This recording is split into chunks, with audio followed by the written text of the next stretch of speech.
Revelation chapter 10, verses 9 to 11. So I went through the angel and asked him to give me the little scroll. He said to me, "Take it and eat it.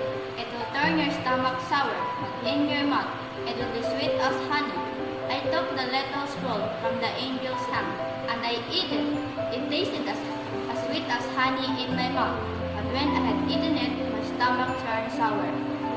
Then I was told, "You must prophesy again about many peoples, nations, languages, and kings." John chapter 11, verses 25 to 26.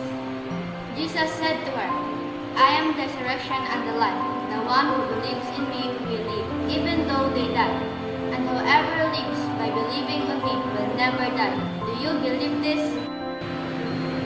Galatians chapter 2, verses 20 to 21. I have been crucified with Christ, and I no longer live, but Christ lives in me.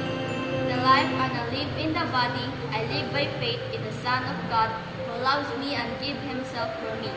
I do not set aside from the grace of God, for if righteousness could be gained through the law, Christ died for nothing.